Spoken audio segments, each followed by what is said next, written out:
Welcome to Satsunami.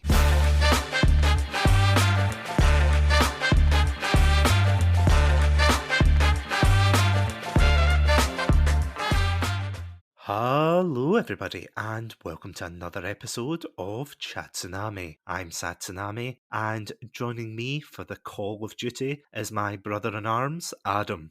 Adam, welcome to the show. You know what they say, only the dead have seen the end of the Call of Duty series. Hello, hello, and it's good to be back. What a somber opening, can I just say? I thought I'd go for the most depressing quote I could to start us off. Yes, so if you're at home listening to this on a PC, get your keyboards at the ready or your phones at the ready and hit that F button because it's going to be a somber episode. I hope F isn't a shortcut for anything on Zencaster because I am mashing it like crazy right now. Oh no, you've stopped recording. Okay, that's all we have time for today, so we're going to be... Nah, jokes aside, how are you doing today, Adam? I'm not too bad, thank you very much. I am very, very excited to be talking about this. I've been excited all day, chomping at the bit to get going with this, but how are you doing? Not too bad. I was doing a bit of research in between working today, working hard on the podcast and or in life. And yeah, I am also just really excited because you and I have actually been talking a lot about Call of Duty recently, haven't we? I know. Well, it's that time of year. You know, there's you've got summer, you've got spring, you've got Halloween, and then you've got the release of a new Call of Duty game. Mark your calendar with. The pumpkins are getting thrown out. So is your money when you buy the new Call of Duty game. Don't you worry, we will get to Vanguard. I know you take the pumpkin away from your doorstep and put the tactical night vision goggle headset down. The smoke grenade. Set it off. If you're good this year, Santa will give you a Kimbo's. If not, then he just gives you a big nerf, Oh, man. Oh, nerfed again.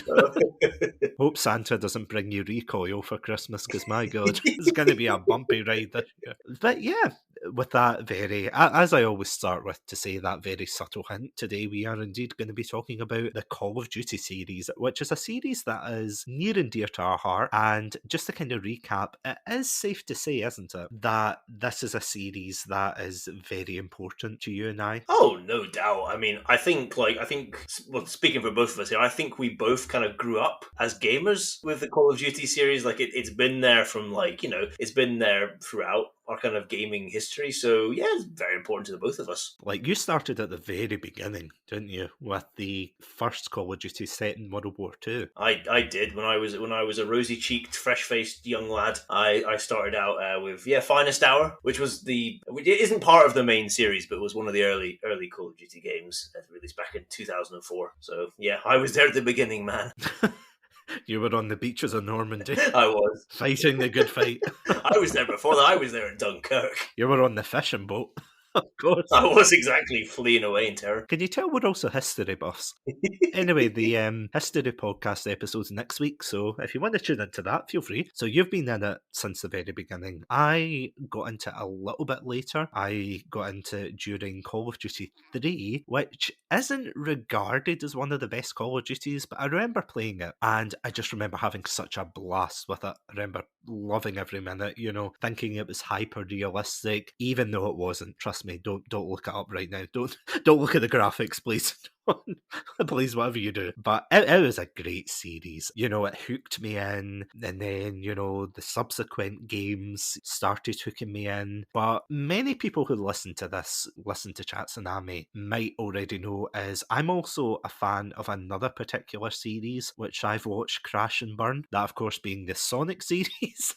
Which surprisingly shares some very eerie similarities with this franchise. Wow. It began very strong. It had a dedicated following. It was the top of its, genre. And then they started trying new things. People weren't as receptive. There's that one black sheep game of the family where people say, why the hell did you do that? Then they found a formula that worked, and now it's become stale. And yeah, the past games would shake its head in shame. Yep, you thought I couldn't get Sonic the Hedgehog into this episode, but let me tell you something, Adam. I have indeed wormed it in. Your ability to bring Sonic into any conversation is quite remarkable. Yes. And very praiseworthy. Well, thank you. I don't know whether to take that as praise or a sign that I need help, but anyway, that's it. jokes aside, it is a franchise that started so strong. It was like, it's fair to say, isn't it, that this was like a titan of the FPS genre back in the day. Oh yeah, this was like for like a good solid like chunk of time. Mhm. This was like the touchstone. You know, if you thought of like a first person shooter, and you thought of the best first person shooter, you'd probably go to a Call of Duty game. It really there really wasn't much else that could get close to it. You know. Because whenever you heard Call of Duty, you would always hear it as like the thing to get for like the Christmas period, or Call of Duty wasn't just like not what it is nowadays. And we will get onto that. We will talk about the kind of good points and the bad points of the franchise, like where it's gone and everything. But it was, as you said, it was a go-to game. You would have to explain to your grandparents or your parents, You'd be like, you don't understand, Mom. We're fighting for freedom. It's like, but this is an 18 plus. But we're fighting for freedom, Mom. You don't understand. We're fighting in Normandy. It's like, but this is in space. I don't care, Mom. Etc., etc. But that was the kind of buzz. I remember being in high school. Everybody talked about this game. Like, was it the same with you when you were in high school? Oh, definitely. Like, yeah, so I went to a boarding school, and like this was we had an Xbox 360 there, and like my last years there were like the times of like Modern Warfare 2, and World at War and things like that. And basically, the two games that got played, like, the two games that got played collectively were like whatever the latest FIFA was and whatever the latest Call of Duty was. Like those were the two like touchstone ones that like basically everybody people had varying interests in like video games overall, but those were the two games that people played. Like everybody really played. I mean, they are kind of like the entry point into a lot of gamers. I don't want to be dramatic and say like gaming journeys, but you know what I mean in terms of like Yeah. teenagers who have kind of, and I don't want to be like, pretentious and be like, oh, they've graduated from other games they played as children. But I was one of those teenagers. I was one of those ones who used to play games like Pokemon, Sonic, platformers like Mario and things. And I thought, right, okay, I'm a teenager. I'm no longer like I'm no longer a child. I need to play mature games now, like Call of Duty and Halo, which is dumb thinking back on it. But you know that way when you think I've got to try and find a game that, suits my taste now. And your tastes in gaming are always going to change. Yeah. You're not always going to have like the same taste in like shooters or platformers or whatever. But yeah, Call of Duty was the one where I got so like allured by Call of Duty 3. Then I played Modern Warfare 2 for the Xbox 360. I loved it. I was like, this is the best game ever. And then it started in that kind of downward spiral of, okay, maybe this like year of games wasn't as good, but at least we've got COD. At least we got COD. Yeah, it was a dark time. Would it be safe to say that Call of Duty has almost become a meme nowadays? Oh, definitely. I mean, it's a thing now that I think if you say it, like the percentage chances that the person you're talking to, will roll their eyes. Yeah. It's not the like exciting thing that it once was. It is very old hat, and it's just like it's one of these things that people are like, oh, it is that, rather than being like, oh boy, it's time of year where a new COD game release, you're like, oh god, it's that time of year, isn't it? Where like Call of Duty gets released. So definitely, like perception has completely changed on it. Because I remember, so just before we jump into the main topic of this episode, I always remember growing up and seeing like all the videos on YouTube and things, like, all the series they used to do, like the Yeah. machinimas and all the parody videos. And there's one particular series that I want to point out, and I know I bring it up every time COD comes up, but it's that series Online Gamer, which I think it didn't like spark a love of COD, but it definitely reinforced, or not reinforced, but it validated my feelings towards COD, because it was basically about the stereotypical bro gamer who, he just spoke in really like offensive language and everything. All he did was play Call of Duty. That was his only frame of reference. And despite it being pretty much like a big ad for Call of Duty, it was like a lot of fun to, watch. It was funny as well. Don't get me wrong, it was funny, but like it was everywhere like that. And then I think they did bring it back like during the lockdown last year, and there was something about it that just wasn't the same. And I think it's maybe because Call of Duty no longer holds like the same place that it used to, because there used to be people who would complain saying, oh, Battlefield is the best, or oh, Call of Duty is the best. But I feel as if we've actually time travelled, because at the time of recording this episode, Halo Infinite it. The multiplayer is just dropped. And I don't know about you. I don't know. Have you tried it yet, Adam? I've not tried it yet. Oh, it's a lot of fun. It feels like the old Halo. And it is weird to say that because you know how it used to be like, oh, you buy Battlefield or you buy Call of Duty. I haven't tried Battlefield 2042 yet, but yeah. I've not heard good things. Yeah, I have not heard them. Yes, I've not heard good things. For the recent entry, I've not been too impressed, but we'll get to that for Vanguard. Overall, like, Halo is a breath of fresh air, so it seems as if I've, like, travelled back to 2007 when Halo 3 came out, you know? When that was the king, you know? It feels bizarre. It's kind of like, really? To kind of give a bit of context before we jump into the main topic today, we are going to be talking about pretty much the good, the bad, and the ugly today. Like, we're both going to be sharing our opinion on the best period of Call of Duty. We are going to be talking about where we think Call of Duty went wrong, where it kind of started to falter, and then we're going to go on to how we feel about Call of Duty really as it is now, how it's presented to us now, and our kind of thoughts about the future of the series. So without any further ado, are you ready to drop into this hot zone? Let's do it. I've got my parachute on. I'm ready to call my care package in, so let's do it. So we better double check that this zone's safe to jump into. So before we do, just a slight warning, there are going to be spoilers for all of the games that we're going to be talking about. Take this as a kind of blanket warning. And yeah, without any further ado, we are going to jump in right after these messages. So we will be right back.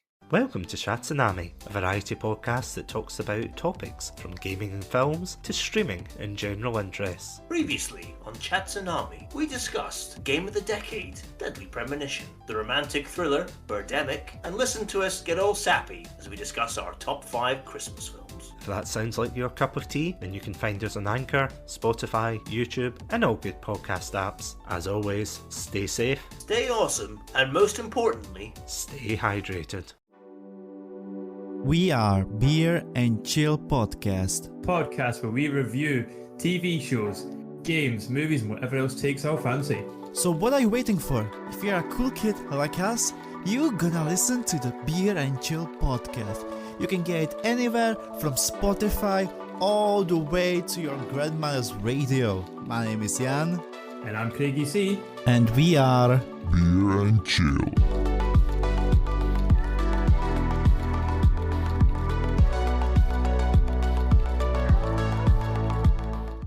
And thank you for those messages. So, Adam, let's start with a positive, because I should have warned everyone before we started this episode, there is going to be a lot of salt content in this episode.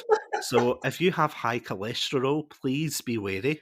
Consult a doctor first before you listen to this episode. And yeah, let's start with a positive. Let's put our rose-tinted glasses on and talk about when Call of Duty used to make us feel warm and fuzzy inside. So, Adam, do you want to start and tell the lovely audience listening at home when you thought the series was at its peak? So I would pick, if I'm picking like when I think the series was at its peak, I would pick from the year 2005 to the year 2009. So the first Call of Duty was released in 2003. Now I didn't play it that year, but like it was a very highly acclaimed game of that year. I think it won like a lot of Game of the Year awards. Yeah. That year, and I talked about this recently, but it was like a real like breath of fresh air compared to like what the FPS titles, especially something like Medal of Honor, that were on the market at the time. Call of Duty really differentiated itself, and like it very rapidly gained a strong fan base, and that's why they've been able to churn out a title basically every year since then. But for me, the real peak when I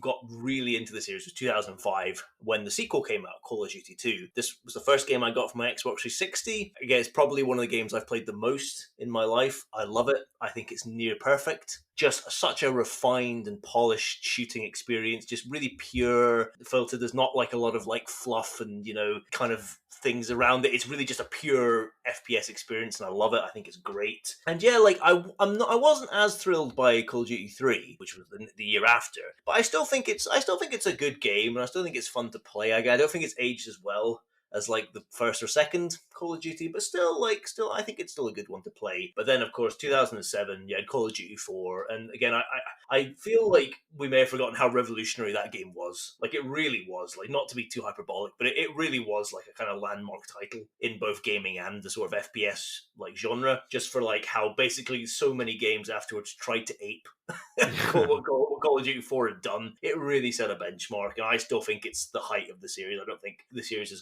there's been a game as good as that in the Call of Duty series since. And we talked about World at War recently. World at War is fantastic, like really, really good game, really interesting thematically what it tried to do. And then in 2009 we had Modern Warfare 2, the sequel to the Call of Duty 4. And yeah, like I don't think it's as good as Call of Duty 4, but still, like, I had so much fun playing it. Like, I had lots of fun with the campaign. The multiplayer was like, that was my final year at boarding school, and the multiplayer there was like just was like a highlight. You know, it's what everybody would be playing, and so just lots of good memories with it. And so that really, for me, if I'm picking the peak, I'm picking between 2005 to 2009. I mean, to an extent, I would agree with that. I would probably push it a year forward, or a couple of years forward, mainly because, like, I never played Call of Duty 2. I know.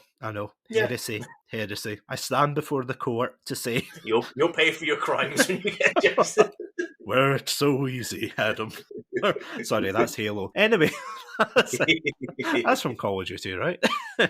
Probably. Yeah, the Arbiter standing in Stalingrad. Anyway, historical inaccuracies aside, yeah, as I say, Call of Duty 3 was my first game in the series, and we have talked about, as I said in the intro, we have talked about this series a lot. There's been about 3 episodes, I want to say, that we've talked specifically about Call of Duty. You know, we've talked about the Modern Warfare series, we've talked about the Black Ops series, and we've talked about the World War II games in the series, which was about 2 episodes ago, I think. Yeah. We talked about these games because they're so influential. At least the first 2, for Black Ops and Modern Warfare. I would agree, 2007, although I didn't play it at the time, I went back to play it. I did the opposite order. I played Modern Warfare 2 first, and then I went back and bought Modern Warfare. I loved both of them. I do agree. I think both of them just set such a high standard for what a good FPS shooter should be. And again, they're not perfect. Same with World at War. I think World at War is by far one of the strongest, World War II entries into the series as well. And of course, after Modern Warfare 2, the year after, we got Call of Duty Black Ops in 2010. That is by far one of my favourite games of all time. Or not favourite games, but favourite Call of Duty games. I think that the gameplay is great, the multiplayer was fantastic. This was probably the last game that zombies was actually fun. Because I know we've got a mutual friend who loves playing zombies, but I do think it was pretty much when things were 100%. As I was saying before, you would either choose, it's a bit like the PlayStation and Xbox crowd, isn't it? Yeah. For the FPS crowd, you would have the Battlefield guys versus the Call of Duty fans, and you had Halo. Don't get me wrong, but it almost felt like apples and oranges with Halo and Battlefield and Modern Warfare, or not Modern Warfare, but Call of Duty as a whole. Because they were very similar games, you would see them compared a lot for Battlefield and Call of Duty. So Call of Duty, I think at that time, I do agree, from the storylines and the campaigns, which nowadays it does seem like there's been less emphasis on a campaign. Definitely. And I know we'll get onto that later. Trust me, we will get onto that. I've got my sights. I've got my sights at the end of this episode. This was definitely when it was at its strongest, when they were trying to find a way to weave the narrative in and, the gameplay as well. Because obviously Call of Duty at its core, it is still a game, but the way they married the story with the gameplay, I think they did a fantastic job with it. The only critique I would say is Modern Warfare 2's ending was terrible. After you kill Shepard and you, get taken away, and it cuts in that cliffhanger ending. I did not appreciate that. Can I just say? Not in a bad way, but I remember playing it, and then, you have Nikolai saying, I know a place. And then that's it, it cuts. And I remember playing it, blasting through it on Christmas, and I was like, wait, that's it? No, there's more. There has to be more. And it was more wanting more. It wasn't saying, oh, this story's rubbish. Because, again, It's like a bombastic. It's a word I love saying on this show. Such a bombastic Michael Great Bay-esque. word, though. Like, Oh, it so really wide. is. Yeah, between that and smorgasbord, don't worry, I'll weave it in somehow. But A bombastic smorgasbord. smorgasbord. Yeah, see if the podcast doesn't work out. Do you just want to open up a sandwich shop? Let's just do it. Yeah, just call it the bombastic smorgasbord. I love it. Okay, guys, this is the last episode of Satsunami. Thank you for coming. If you want to see more of our content, check out www.bombasticsmorgasbord. In fact, no, don't. Because every time I joke about that, there probably is someone who's like created that website, and they'll be like, why are we getting so many references about Call of Duty? It's like, I don't know. No, to cut it short, I would agree. I would say Black Ops was when the series was at its height. Again, I would say that Black Ops 2 was, and this is a personal opinion because I know we'll get onto that in the next section. Black Ops 2, going back to it, I think it's a really good game and I think it's a really strong entry to the series, but I don't feel as if I could include it in, the golden age, because as I said, the story was great, the multiplayer was fantastic for these games. I think it was. Modern Warfare 2, I think, was the very first Call of Duty game I played online, and yes, it was an Xbox 360 lobby.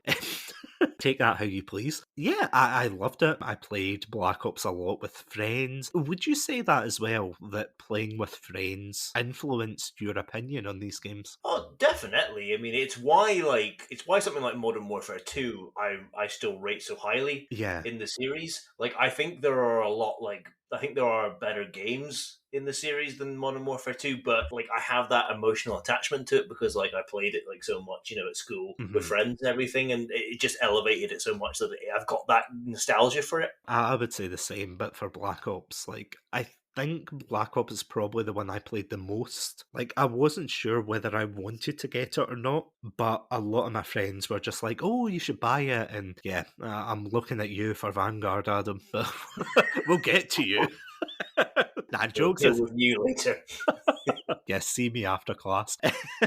Yeah, for Black Ops, it was definitely the height, I would say. The reason I'm stopping here is I didn't really play the others when they came out. Like Modern Warfare 3, I heard they weren't great. So like I ended up defecting to other games, like some kind of Soviet spy, before like I went back and played them and they weren't the worst. But before I go into that, will we jump into the next section of when we thought Call of Duty kind of lost that edge and that spark? Let's do it. Let's go negative.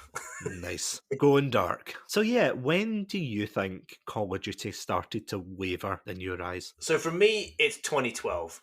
And I agree with you. Like, I really like Black Ops as well. Like, I've kind of left it out of the peak, because, like, I don't know. For me, like, Modern Warfare 2 is just that kind of definitive one. I kind of wanted to end there with the peak. But I really like Black Ops 2. I think it's still a really great game. One of the strongest in the series. I agree. I loved Modern Warfare 3 at the time, just 2011. I don't think it's aged as well looking back. I think it's certainly the weakest, I would say, out of all the Modern Warfare games. Yeah. And I think there was internal turmoil at the developer, Infinity Ward, at the time, which hampered it, and it feels like a weak kind of finale to that Modern Warfare trilogy, which is a shame. But it's still like I still had fun playing it and everything. I think it suffers as well in that Battlefield 3 came out that year, and I think Battlefield 3 was so strong. Like I like both of those games. I don't quite know which one I prefer, but like I think that's having such a strong entry of a different FPS franchise, kind of hurt Call of Duty there. But for me, like where I started to lose interest in the series was 2012 with Black Ops 2. I don't like that game. I didn't really like it at the time, and I still don't like it now. I find the story confusing. I don't think it's well done. I think it innovated in the wrong ways. I think the Strike Force missions are one of the worst things that's ever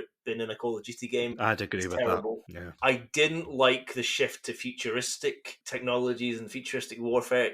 It's my kind of least favorite, especially in terms of the Call of Duty series. It's my least favorite period of the Call of Duty games. The multiplayer was good, but I didn't get as engaged with the multiplayer in Black Ops 2 as I did with like Modern Warfare 3 and Black Ops. I don't know why. I think it was just, again, I really wasn't into that kind of future warfare. So it feels like a weak entry for me, and I just don't like it. I have to be honest, I just really don't like it. And this kind of started a trend for me. The next one after that was Call of Duty Ghosts, 2013, which I still got on. I was still buying Call of Duties on release day at this point, and I got Ghosts on release day. And I liked Ghosts when I was playing it. Again, it's one that I kind of like filed away in my mind at the time I played it. However, looking back at it, I do really like Ghosts. I think because I'm maybe in the minority here. I know a lot of people like to like crap on Ghosts and its story and everything, but I like that game. I'm sorry, I like it. Like, I think the gameplay is solid. While the story maybe isn't the best, like, I think the missions are great. And people like to kind of joke about the ridiculous nature of the story. I'm sorry, Ghost's story is no more ridiculous than most of the Call of Duty games. Like, I don't think it's any worse. I think there were some innovative levels. There were some levels in space that I thought were really cool and kind of made you have to think differently about how you play the game. I think it has one of the best antagonists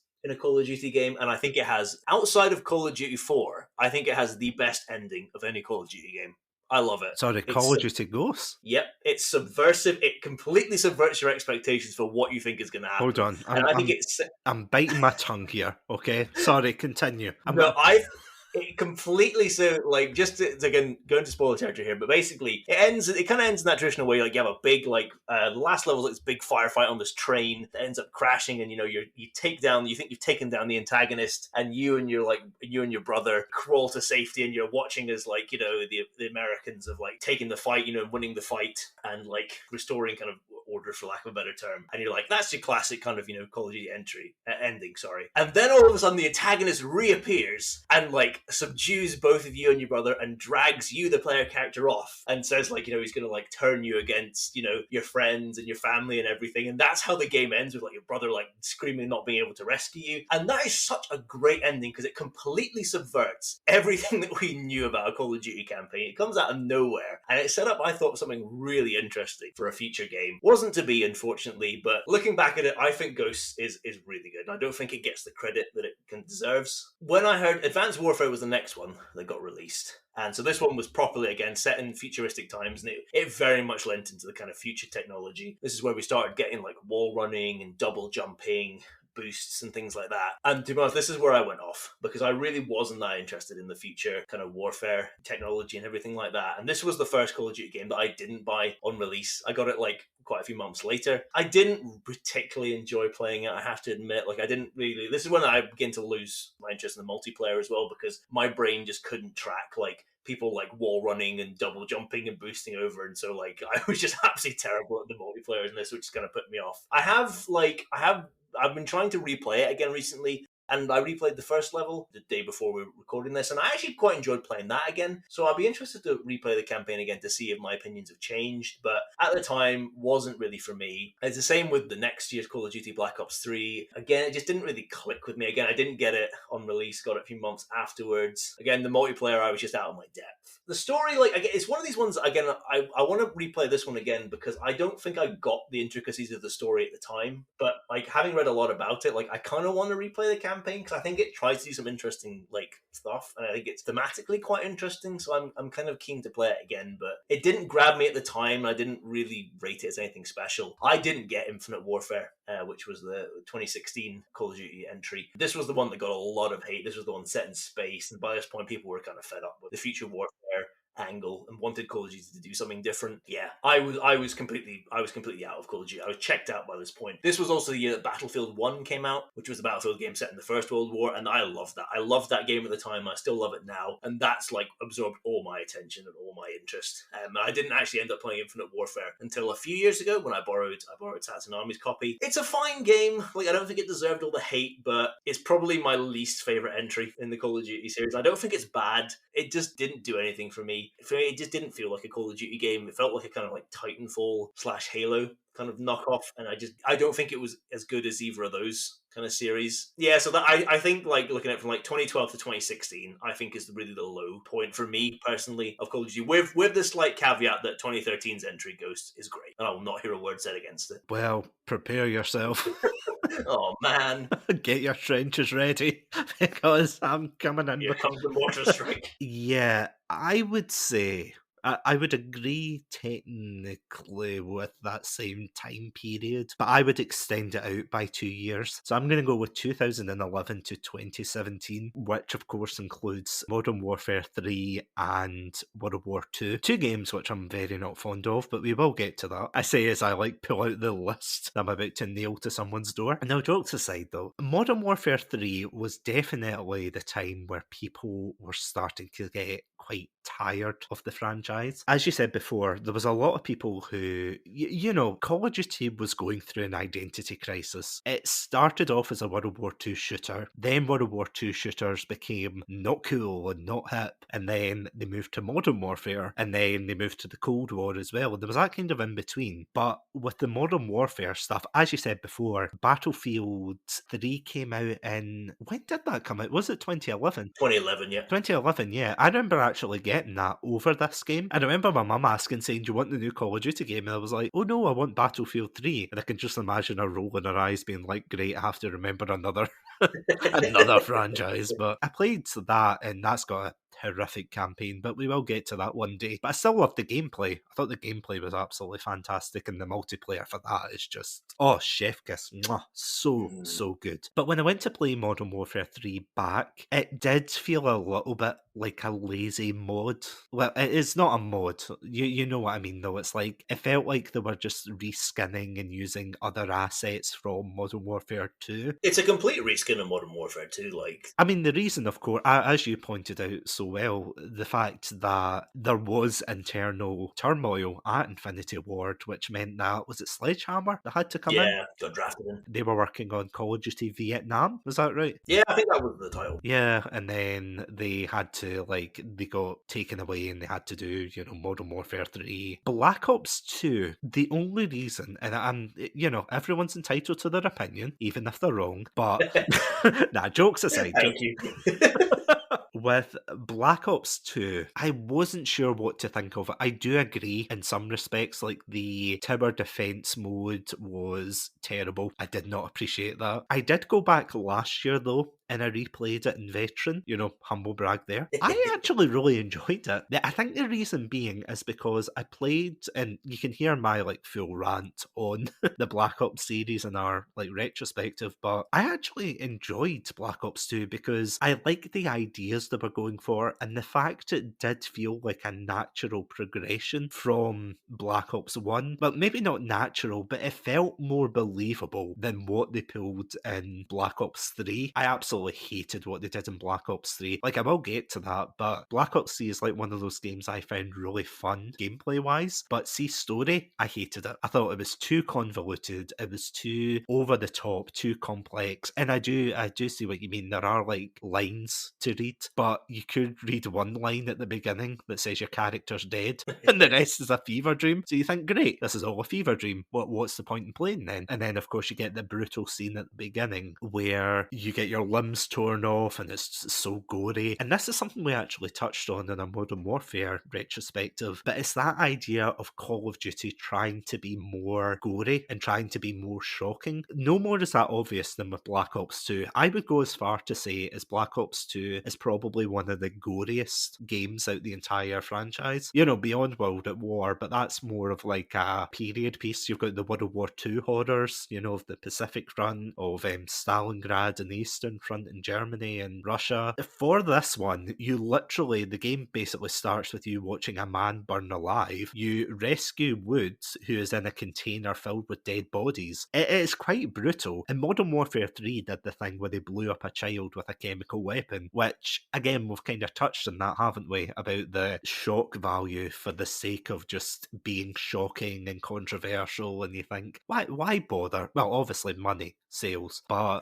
this is where it started to waver, because although I did kind of enjoy them, they're not my favourites either. I would still go back and say Black Ops or, Modern Warfare 2 or, World at War. That period, as we spoke about, that's definitely my favourite. I played Ghosts a couple of years later. I did not appreciate it. I'm sorry, Adam. I'm sorry you had to find out this way live on live on this recording. I'm sorry. It's always the ones you like that disappoint you the most. It's true. It's true. I hated this game, I'm sorry. I think what annoyed me more was the fact that they kept beefing up this game. They kept saying, oh, we've got a award-winning writer from the film Traffic, we've got, destructible cover, I'll get to that, we've got dog models and things, and I think the thing that probably hurt it the most, and kind of just to contextualise it, Call of Duty Ghosts came out at a transitional period of gaming. It came out at the time where the Xbox One had just come out. Yeah, the Xbox One came out in about 2013, and let's face it, the Xbox was not having a good time PR-wise. They were describing it as the water cooler of gaming, the worst thing they could have done. They were selling it as an entertainment system rather than gaming. There was the whole online all the time issue. It was a PR nightmare. So then they were like, quick, we've got to have a game that has to come out exactly the same time as the Xbox One. And I don't think Halo came out at the same time. No, but Halo 5 was the first Xbox, and that was until 2015. It was a PR nightmare. So I think Call of Duty Ghosts was the one they were banking on to be like, oh, people are going to buy Xboxes just for that. Spoilers. No. I got this for the 360, and I don't know if there's much difference between that and the Xbox One. I did not enjoy the story. I thought it was so fan fiction-y. I was getting flashbacks, earlier on today, I was doing research for this, reminding myself what the story was about, and it gave me, Homefront vibes, but instead of Fair enough. Instead of the North Koreans, it's the whole of South America which band together and invade the US for some reason. It had good ideas. I think all of the Call of Duty games can be summed up with that. It had good ideas, but it just kind of, it wasn't fleshed out enough, I think. I'll admit, the gameplay was good. Riley, the dog, it is Riley, isn't it? Yeah. Riley the dog was cute, riding in the tank and everything. I thought, oh, who's a good war machine? I didn't like the ending purely because, and I know you said, I do agree, it is subversive and everything, but I was with you until I was thinking back to someone else's comparison compared to, see Modern Warfare 2. In Modern Warfare 2, obviously you get stabbed and shot in the game, but there's kind of this unwritten rule that if you get stabbed and shot in the game, you're like a superhero. You can take all the bullets and you can take all the punches and everything, but as soon as you transition into a cutscene, that's where you're most vulnerable and you're gonna get stabbed and things. At the end of Modern Warfare 2, you get stabbed by Shepard to the extent that stab wound carries on to Call of Duty Modern Warfare 3, where you have to be airlifted to a hospital, you're still out of action and everything. Even with Black Ops and Black Ops 2, there was kind of that, link between getting injuries in these cutscenes and having these effects, cause and effect, essentially. With this, Rourke gets shot, the main villain. He gets shot several times, he gets beaten over the head, he falls from a high distance, and I'm not saying Call of Duty games have always been realistic, because let's face it, they're not. But yeah, it seemed the most Michael Bay-esque out of them, I would say, or one of. It was like, America, fuck yeah, we've got these super weapons in space. Oh, this is going to sound terrible, but the South Americans are invading, which I'm sure you could read between the lines there. To whoever wrote that. But yeah, it wasn't my favourite, but I wouldn't say it was the worst. I'll give it that. I wouldn't say it's the worst. And apologies for going off on a tangent there. Just crushing my it's like you have an opinion. Let me sort that for you. That's what you get. You're choking now because the ghosts are coming to get you. Exactly. Can I just say, it's got one of the funniest lines in it of all time. And this is a line that you and I riff on a lot. But it is bad. Yeah, it's where you, as, an American teen, or not teen, sorry, young adult, American young adult, find out that your father is part of this special covert ops team called the Ghosts. And we always joked, and we gave it a lot more emotion than the actual scene has, where it's like, Dad, you were a ghost the entire time? And that's exactly how it says it. You think I'm riffing on it, being like, oh, he's underplaying it, he's saying it without any emotion. Go watch the scene. I beg you, go watch the scene. It is as bad as I'm making it out to be. It's not good for me, but again, it's not the worst. Kind of just jumping forward. Advanced Warfare, I was not impressed. I liked the ideas of it at the beginning, minus the press F to pay respects, because we all know that meme. I liked the start of it. I liked the ideas in it of, a militia slowly basically becoming the police of the world kind of thing. And then by the end of it, it just turned into, oh, by the way, Kevin Spacey's a bad guy, which, that, you know, Turned out to be true a few years later.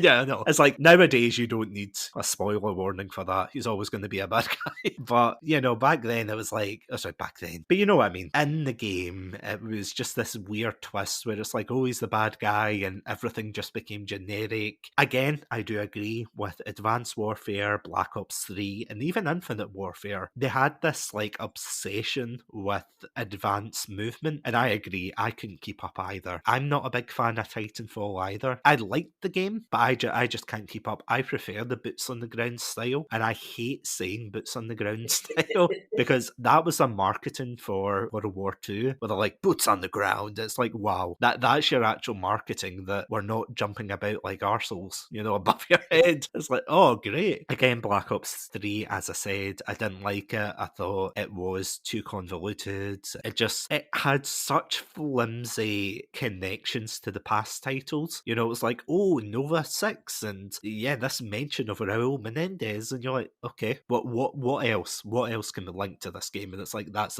literally the only two links they have to the previous games. So I thought that was a shoddy cash-in. Obviously, other than Black Ops 4, but let's face it, who played Black Ops 4? I played a little bit of it, not gonna lie. It is terrible. I really didn't enjoy it. So anyway, whose other dreams can I crush? Oh yeah, Infinite Warfare. See, this is the weird thing. I actually didn't mind in concept. I didn't mind Infinite Warfare. I liked the fact that they did try something semi-different. Like, obviously it's the same advanced movement and everything, but it was a little bit different. Like, obviously it's stupid, COD in space. Like, what are they going to do? What annoyed me more about Infinite Warfare, other than I liked the gameplay. I thought the gameplay was okay, and I liked the fact you could pilot a ship and everything. But then again, I'm a huge sci-fi nerd, so take my opinions with a pinch of salt. What I didn't like about it was the wasted potential, and I think this is something that is very apparent in this period of Call of Duty. It's the wasted potential. Like, you and I could both like sit here for hours and say like, what was good about these games, what was bad about them. But at the end of the day, we'll always come to a consensus that there's some nuggets of good in these games. Like for Ghosts, the idea of like a covert ops team trying to stop like an invading force. I mean, it's a cool idea. Totally agree with you. Advanced Warfare, the start of it's really interesting. Black Ops 3, it tried to go for a more philosophical approach, and while the gameplay is fun, yeah, I do agree. It's a bit like, it's a bit complex, which I can't believe I'm saying that about a Call of Duty game, and I hate the fact it's made me admit that I had no idea what was going on, because I get it, like it jumps like back and forth, like Beyond Two Souls. See, you never thought I was going to make a David Cage reference. There, that's 2 in 1 today. You have the Modern Warfare remaster, but like we really can't include that in this list. Infinite Warfare, they tried something different. The thing that was annoying was they said things like, oh, we've got Kit Harington as the main villain. He looked like PlayStation 1 Hagrid, because he had the visor over him, so his face was all stretched. It's like, what the fuck? And then, yeah, they just wasted the potential, because it's like, oh, we've got 31 ships, and then, oh, all but 2 of them got blown up, and I'm like, this isn't a good game. It's like, again, it's not the worst. I had fun with it, but I wouldn't go back repeatedly to it. I wouldn't go back repeatedly and be like, oh, this is the best game ever. Gee willikers, mister. World War II, I do not appreciate whatsoever. I felt it was the most generic Band of Brothers I have ever... It's not the worst one, and if you want my full opinion on it, or, sorry, both of our full opinions, then you can check out our last Call of Duty episode, where maybe we spent a bit more time than I care to admit ranting on it. But again, that had, like, nuggets of good and bad in it. It still took in historical elements into it and things. It's just a shame it was, like, over the top and bombastic, and it did have good levels. I mean, it did have liberation, and that's it. Yeah, I feel as if between those periods is where it has completely started to falter, and it's tried to get itself back on its feet with different things. So I can like throw respect at it and say at least they're trying new things, kind of. Would you say in this period they were trying to find their feet and trying to like get themselves back up on an even footing, or would you just say it was like a era of just complete mediocrity? Do you mean like in the times like through Advanced Warfare and Infinite Warfare and things like Yeah. that? Mhm. Yeah, like I don't know. I mean, to an extent, I agree. I think they were trying to like. It's kind of funny because on one level, I think they were coasting a bit because I think it was that way of like. It was such an established series, and that like these games always sell well. They are popular. There are people who like don't play that many games who will like the things they'll buy a year are like FIFA, on another sports game in Call of Duty. Like, like it is a bankable series. But I think they were coasting a bit. It's interesting because this almost feels like the kind of period to me where they were trying to start new series. Mhm. Like the Modern Warfare series had kind of come to an end, and it kind of felt like they were like, all right, let's try and start a new one. So it clearly looked like Infinity Ward, who were like the people who developed the Modern Warfare series, were trying to start something new with Ghosts. Mhm. And I think as well with Infinite Warfare, they were kind of hoping these ones would catch on, and then they could just like spin off from there. And in a way, it almost looked like Sledgehammer were trying to do the same thing with Advanced Warfare. I mean, Advanced Warfare doesn't end on a cliffhanger, but it kind of ends in a way where you could see there being more games in that series. But for whatever reasons, they decided not to continue either of those. And obviously, Treyarch just carried on making the Black Ops games. And I feel like that was the studio that maybe coasted the most. Absolutely. In a way that like that's what they make Black Ops games now. Like there's not really even been an attempt for them to come up with like a new idea, like a new kind of like a new series at all. And I do think they kind of coasted, and they were, I think, they were really the first studio to kind of really drift away from that campaign model. Their real focus went into like multiplayer and zombies and things like that. Again, it's an interesting. Like I think they probably were trying to find their feet on new ground, but I do think the series was coasting as well. So it's that kind of it's just an awkward phase, and I think that's why I personally don't think there's ever been a quote unquote bad Call of Duty game. Even the ones I don't like, I don't think they're bad. I just think they're kind of mediocre, below average. But like, this feels like an awkward phase to me, and it's the time that I think that's why I kind of fell away from the series. It just wasn't for me anymore. So what you're saying is this was just Call of Duty's gap year. Basically, yeah, this was like after puberty, like as you say, like leaving school. I mean, you make a great point. This was the era where Call of Duty started to, as you said, Modern Warfare was over. Black Ops should have been over long, long ago. Which, don't worry, I'll get to that. I'll get to your Cold War because I hate that game. Yeah, slight spoilers, but we'll get to that. You're right, though. It's like they had avenues they could have gone down, but I think, see, this is a weird thing because although they had avenues to go down, they have what? 1, 2, 3, about 3 games, 3 separate games. They had Ghosts, Advanced Warfare, and Infinite Warfare that they could have taken like a different route down to establish like some kind of other franchise within itself, and they just didn't. And that is quite bizarre because you know what Call of Duty's like nowadays, they're just money grubbing, you know what. Even back then, I'm surprised that they never went down any of those avenues, because for the longest time they always said, oh, there's going to be a new Black Ops game and things. And I remember I got Black Ops 3 at Christmas and just being so thoroughly disappointed, because you're right, the Black Ops series is the peak of coasting by a long shot. There's just nothing there, and it's a fun game. It's, you got your wall running and your zooms and everything. I can't believe I called it a zoom, but you know what I mean. You've got your wall running and things, and it has nothing to do with Black Ops. Even Black Ops 4, from what I read about it, it's just like, it's like proto Warzone. Played a little bit of it because it was free on the PlayStation. It's not a fun game, at least for me. Maybe I should have played it when it came out, but the fact it doesn't have a campaign or anything. But see, before we go on to like the state of Call of Duty nowadays, can we just briefly touch on the progression of zombies in this era? Because in the golden era that we kind of both relatively agreed on, zombies was a simple mode. It was a different time where, kids were playing in the yard and, the sun was shining. You talk to your neighbours and, you could just lock yourself in an abandoned house and then shoot Nazi zombies. Say, climb through the window. Black Ops as well, they kind of added on top. They had like perks and things. Everything that came after that was like a fever dream. Oh, for Advanced Warfare, we have to have skeletal zombies. For Black Ops 3, we have to have like a mini campaign, which was like just the regular campaign, wasn't it? Yeah, they just remixed up the order of the levels. Yeah, they just put zombies in it, and it's like, what the Oh, hell? yeah. The actual hell? This is just the campaign, but with zombies. Infinite Warfare didn't have zombies, did it? No, I don't think it did. I don't know quite what it had, because I don't know if you remember, Ghosts had a thing called Extinction, which was like aliens. Oh yeah, I remember. I don't know what Infinite Warfare had. I actually can't remember because I know going back even further, I know Modern Warfare 3 had survival mode. Yeah. And Black Ops 2 had the tower defense mode. Haha, imagine playing that. But I think they had zombies as well, though, didn't they? What, Modern Warfare? No, Black Ops 2. Oh, Black Ops 2, yeah, did, because that had the one where it was on a bus. Oh, yeah. Apparently Infinite Warfare did have zombies. Was this the one that had David Hasselhoff in it, which was like in a 80s arcade?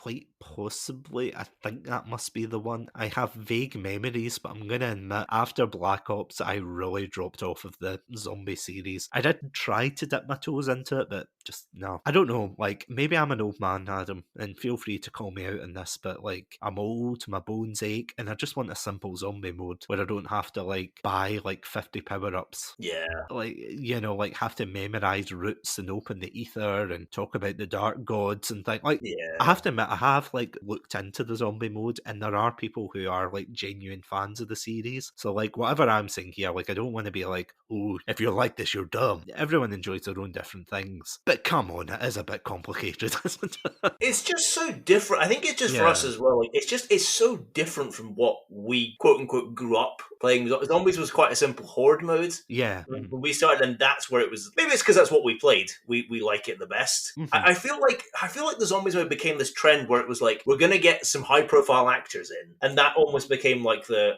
kind of selling point of it. So like World War II had David Tennant in there and like Ving Rhames. Did it? David Hasselhoff was he was in God. it. David Hasselhoff was in Infinite Warfare Zombies. Jeff Goldblum was in Black Ops 3 zombie mode. Like, that became the trend for a while. It was like, you know, we're gonna get these actors in, you know, and we're gonna get these high profile actors in, and we're gonna kind of build a story around there. As you say, it became really objective based. It was like, you need to do this and this. It's not quite like the, you know, it's not like the stand your ground, you know, like, you know, with the original ones. And it's just so far from it that like it became, maybe if you started playing those zombie like modes at that point, it's different, but like from what we started playing, it's so convoluted. And I'm with you. I don't like it. Am I correct in saying that it was Black Ops that had the Guillermo del Toro one? The one where it's like he's in the middle of the ice. Oh, that was George Romero. George Romero, sorry. Romero. Yeah, that was Black Ops 1, I think. Was yeah, it? was Yeah. one of the- that's what I think. That's what kickstarted this off, like, because that had Sarah Michelle Gellar in it as well, and Robert Englund, Danny Trejo, like lots of people like that. Because if you think about it, I can't remember. I think it must have been Black Ops 2 I'm thinking of, and feel free to correct me if I'm wrong. Was it Black Ops 2 that had the advert where it was all the celebrities, like Robert Downey Jr. and, you know, like all the high profile actors and internet celebrities at the time advertising the game? I definitely remember a lot of, like, I can't remember all, I'm sure Jonah Hill was in there, but I definitely remember, as you say, Black Ops 2 having like a big celebrity, like, advertising profile, as you say. Yeah, it definitely was. They even had FPS Russia, who was like a big Oh, yeah. well, at the time, you know, for anyone listening in the future, which is like now, yeah, he used to be a high profile like gun channel on YouTube, I think, and then for some reason, like the Black Ops or just Call of Duty in general, associated themselves with them. He's not on YouTube anymore. I don't know why, but I think it was something controversial that took him off. So you know what? Go research that at your own discretion. Speaking of our own discretion, will we jump on to the final piece of this discussion? Yeah. Yeah, where the series is now. You know, we've got Modern Warfare, which came out in 2019, all the way through to Vanguard in 2021. So with this trilogy of games, we've got the middle one, which I'm not naming until it comes up. Yeah, I'm not petty. Going back to tradition, would you like to give your opinions on this era? Yeah, so I'll go back a little bit as well, because you've already touched on your feelings on World War II. Oh, of course. I put it outside of the kind of nadir period that I talked about, because as much as I don't think it's a great COD game, and for me it's one of the most disappointing ones because my expectations were probably too high for it. I still any COD game set in World War II gets an automatic bump from me because that's my favorite period of COD games. So it gets an automatic bump, and you know, looking back at it, like, the campaign's not great, but I do like parts of it and everything. And I can't put it in there as like, I can't put it in the nadir because like, there is bits of it I like. So it kind of sits in that kind of middle ground bit. I never played Black Ops 4. It doesn't exist as far as I'm concerned. It's the one I jump over. There never was a COD game in 2018. So I can't speak to it at all. Just no interest. When I heard it didn't have a campaign, I saw it was more future stuff. I couldn't care less. So I passed over that one. But yeah, so looking at the last three, 2019's Modern Warfare reboot, I didn't want to get too hyped about this one because I was really worried I was going to get burnt again. I really like this game. Like, I liked it at the time. I think I like it even more now, looking back at it. It's probably one of my favourite Call of Duty games, honestly. It might be a top 5 one for me. Controversies aside, and we obviously went detailed through those, and there are definitely, ethical and kind of issues with that game, no doubt. And not to, downplay those at all. But as, I really enjoyed the campaign. I thought there were some excellent missions in it. Like, the story's not the best, but I still quite enjoyed the story. I still wanted to see what was going to happen, and I kind of liked a lot of the characters in it. I got back into the kind of multiplayer again because there was no more of that double jumping and wall running and all that stuff. I felt more at home, so I kind of got more back into that. I enjoyed me, you, and S Banks played a lot of the Spec Ops, and I thought that was a lot of fun. I had a lot of fun playing that with you guys. And yeah, just looking back at this game, I thought just the gameplay I thought was some of the best I think of recent years. It felt so good, just to play the game, and I really like it. I really, really like it, and the more I think about it, the more I'm like, that was such a fine entry from me. I'm really, really happy with that one. Going to Cold War again. I'm gonna set you off here again, but I quite like Cold War as well. I'm gonna be honest. Okay, that's the end of the episode. Sorry, go on. Again, the campaign isn't it's not one of the greatest campaigns, but I like what they tried to do in it. I like that they added new things into it, especially those side missions and putting puzzles in. That was stuff that I never thought a Call of Duty game would have. And I really liked it. It was a really great change of pace. It was really unexpected. It made you think a lot. I like that. I like deductive puzzles like that. I just really enjoyed it. It gave you a reason to replay some missions because you're what can help me with these puzzles and stuff. And I like the kind of role-playing elements they put in. So basically in Cold War, for the most part, you play as this kind of this character called Bell, who you can kind of decide a bit what their past is, and you can also give them special perks which kind of relate to you give them some kind of characteristic traits, and you name them, and there's dialogue trees and stuff, and it's quite simple, but I really enjoyed that. I actually really enjoyed having that role-playing element, which again was something new in a Call of Duty game. It felt quite fresh, and to be honest, I like the levels. I don't think there's maybe a really standout. Well, there's nothing akin to All Gillied Up or Liberation or anything like that, but I thought the missions were solid. I thought the gameplay was good again. I enjoyed it. The campaign, it has a kind of murk ending for me, and I think it kind of undoes a lot of the good work that the story had been doing up until then. But still, overall, I enjoyed it. Again, looking back at it, I thought I quite like it as an entry. The multiplayer, I didn't play too much of the multiplayer. Again, I don't know why. I just couldn't quite get into it.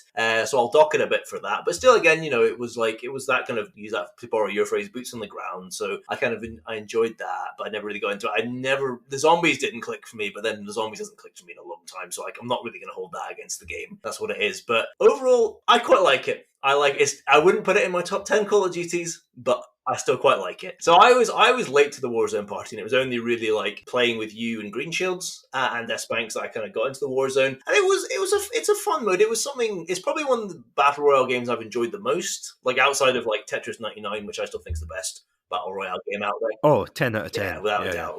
It's probably one of my more favorite Battle Royale shooters, so it was quite fun. I mean, I'm terrible. I feel like I can kind of hold my own a bit in Call of Duty multiplayer. I'm just terrible in Warzone. I don't have that part of my brain just isn't there. So I'm a complete liability on a team, as you can evidence if you go back and check out the libraries of my actions. Yeah, it's a good mode, and obviously very popular, and kudos to them for making it free. That was I think a very surprising move from a company like Activision, but it's good. It's not my favorite. It's not my personal favorite thing ever, but yeah, I still think it's pretty good. So just give me a second to get my thesis up for this period of time. In the beginning, no, I'm kidding. So Modern Warfare, I liked it, but, and this is something we have discussed before, like I borrowed your copy of Modern Warfare to play, and although I liked the campaign, I thought the campaign was better than the ones that came before it in the kind of, as we've dubbed it, the awkward phase period of Call of Duty. I thought it was a lot better than those. I thought the sound design, the gameplay just felt so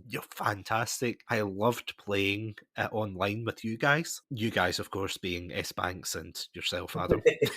Unless you got someone else in the room there. And yeah, I loved it. The campaign had one small issue with me. That, of course, being that I suffered a lot of glitches. So there was one weird glitch I had where you walk with this freedom fighter called Farah through like one of these camps, and you're chatting away to her. And I kid you not, she started doing the moonwalk on the spot in one part. I cannot, no matter how hard I tried shooting, the ground around her, hitting her to move her out of place, or to, like eventually I had to look it up and I had to like throw grenades at the ground just to get her to like budge away. And I tried resetting this level like several times. It would not play ball. So that kind of soured my experience. I think the highlight of this was when I played the mission about Farah as a child. And in that mission, you'll be very aware it's a very controversial mission where you have to run away from this like big burly Russian as a child. You have to grab like,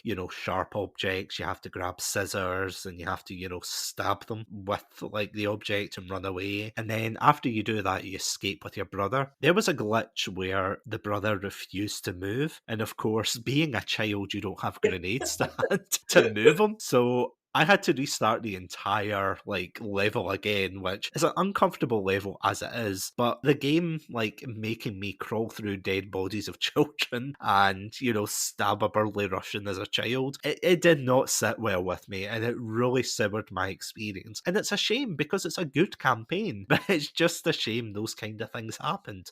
So I was just unlucky with that. Cold War, I am going to take the kid gloves off for this one. I think Cold War is just one of the laziest excuses for a Call of Duty game, and I do not understand how it got past the approval process. Reason being, again, it's got good nuggets of interesting things. As you were saying, you play as Belle, who is this agent with the super secret A-team, isn't it? Because you've got the CIA, you've got the Brady Bunch of like special ops. You've got the CIA, you've got MI6, you've got Sims. I don't know. Is he CIA? I don't know. I think he's CIA. Is he? Right, okay. I can never remember. He's just there. You're like, oh, we've got Woods, we've got Mason. That's the thing that annoyed me. Not only the fact that they just pander. This is a pander game. This is just such a pandering game because they're like, oh, we've got Woods, we've got Mason, we've got Hudson. Oh, we got the guy back. And it's like, this isn't a game about them. Why are they here? Why are they in this game? And it just feels like this kind of sleazy tactic to be like, oh, Call of Duty, Cold War, Black Ops, to kind of release those like nostalgic feelings of, oh, look, this is a game you played when you were a child. Do you remember Mason from Black Ops? Do you remember Woods? Do you remember? And they're just there. There's no like reason for them to be in the campaign. You can literally cut them out. And you might think, I'm being too harsh on this game. Oh, give them a break that it came out during a global pandemic. This is Activision, right? This is like one of the richest companies in gaming. They can afford to not put out a Call of Duty 1 year, but they did it anyway. And not only did they do it that year, but they also put out Warzone at the same time. And apologies, I will get off my soapbox soon, but I think the most egregious thing for Cold War as a whole was the fact it ran like crap. I put it in my Xbox and the pre-rendered cutscenes would not load properly. The audio was playing and the cutscenes were like moving, and then they froze and then they kept moving. Do you want to know the last time that happened to me, Adam? Guess which game it was? Was it Modern Warfare? No, it was Sonic 06. Oh, God.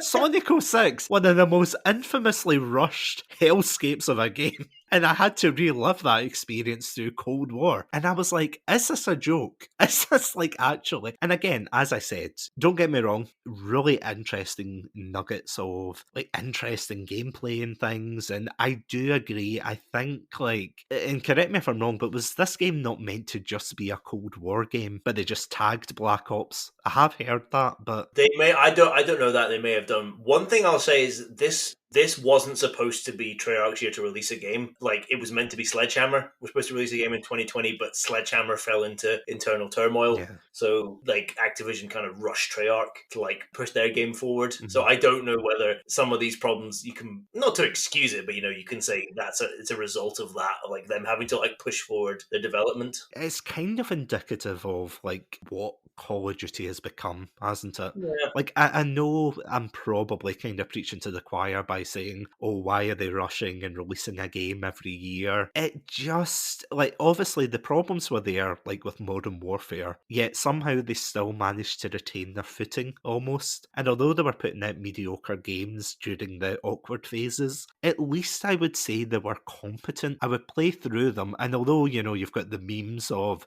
Dad, you were a ghost, or, you know, whatever Infinite had. I know it's not a memorable game. Kit Harington said Okay, that I'll one throw time. that.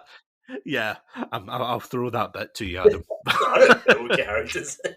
Something Mars is the best. I don't know. Yeah, Mars number 1. See, when you get shot and you die in the game, Mars number 1 Mars pops up rules, Earth rules, something like with a Z, you know, that. Exactly. because Mars is cool or something. Anyway, my the game we could have had aside, yeah, at least they were competently made well enough. At least the cutscenes played. At least at launch it was relatively okay. I mean, maybe there was multiplayer imbalance, but you're always going to get that. With this game, this is the first time I genuinely felt cheated with a Call of Duty game. I mean, say what you will about the others. The other ones are very similar, but at least they had some kind of small spin to them. There was like jumping into different eras, and you know, the different abilities weren't great. They weren't fantastic, but at least there were something. With this one, it was just like, oh yeah, let's just rush this out the door. I think that hurt the game, and I think it kind of shows, like, I mean, obviously Activision's been doing this for a long time, but it just kind of punctuates the fact that they just don't care about this franchise. Even with like FIFA,